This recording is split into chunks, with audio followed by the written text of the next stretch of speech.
How about this for a headline? Labour's Keir Starmer is fighting for his political life after losing nearly 1,500 council seats in local elections. That's a staggering number, and it's not just about the seats, it's about what it means for his leadership and the future of the Labour Party. Welcome to DeActa Daily Digest. I'm Joseph. And I'm Juniper. Here are today's top stories. So let's start with the UK. Keir Starmer is under immense pressure after Labour's disastrous local election results. This isn't just a bad day at the office, it's a full-blown crisis for his leadership. It really is. Labour's losses were catastrophic. Nearly 1,500 council seats gone, losing control in Wales, and their worst ever performance in Scotland.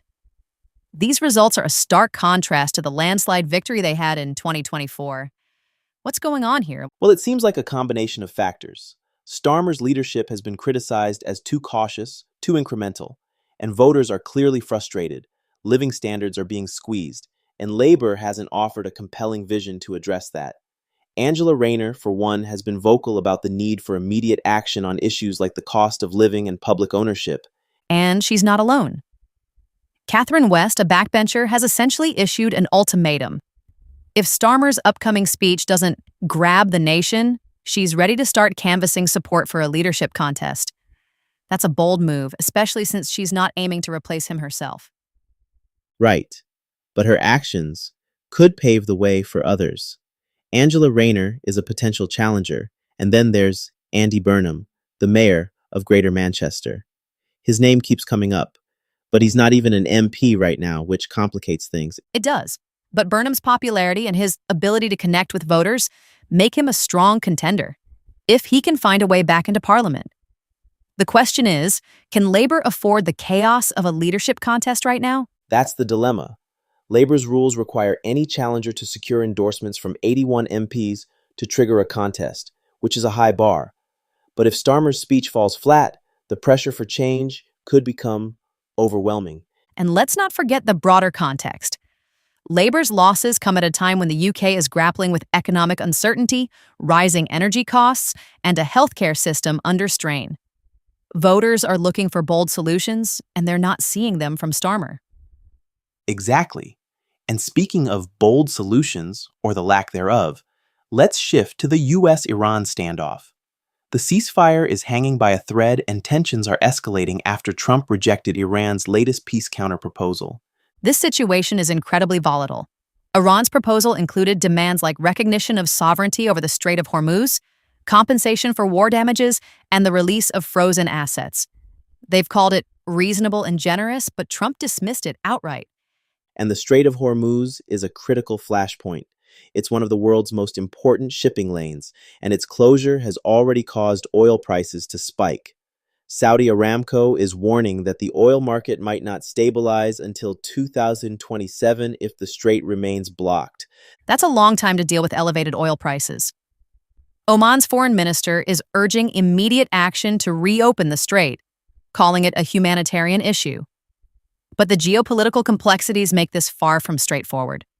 Trump's approach seems to be a mix of tough rhetoric and cautious diplomacy. He's willing to keep negotiating with Iran's current regime, but he's also hinting at a more forceful response if necessary. It's a delicate balancing act. And it's not just about the US and Iran. Regional players like Saudi Arabia, Pakistan, and China are also involved. Trump's upcoming visit to Beijing could be pivotal in shaping the next steps in these negotiations. Meanwhile, the situation on the ground is deteriorating. Both sides have exchanged fire in the Strait of Hormuz, and the ceasefire is on what Trump called massive life support. It's a ticking time bomb. And let's not forget the internal dynamics in Iran.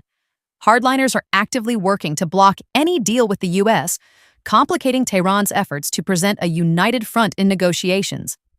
It's a mess on all fronts. Absolutely. And speaking of messy situations, let's talk about the EU's decision to sanction Israeli settler groups linked to violence in the West Bank. This is a significant move that's already drawing sharp criticism from Israel. It is. The EU foreign ministers approved sanctions targeting several groups and far-right individuals accused of participating in violence against Palestinians.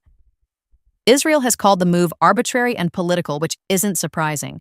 This decision represents a bold stance by the EU, but it's also a risky one. It's bound to strain EU-Israel relations, and the likelihood of additional measures being approved seems low at this point. And this comes at a time when tensions in the region are already high. The situation in Lebanon, for example, is escalating.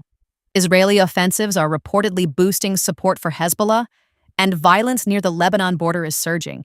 Just recently, an Israeli soldier was killed in a Hezbollah drone strike, and the IDF has been carrying out strikes targeting what they call Hezbollah infrastructure. It's a cycle of violence that shows no signs of slowing down. And Hezbollah isn't just sitting back.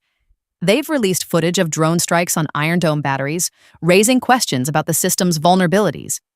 It's a sobering reminder of the technological and human costs of these conflicts. So where does this leave us? We've got political instability in the UK, a precarious ceasefire between the US and Iran, and escalating tensions in the Middle East. It's a lot to process. It is.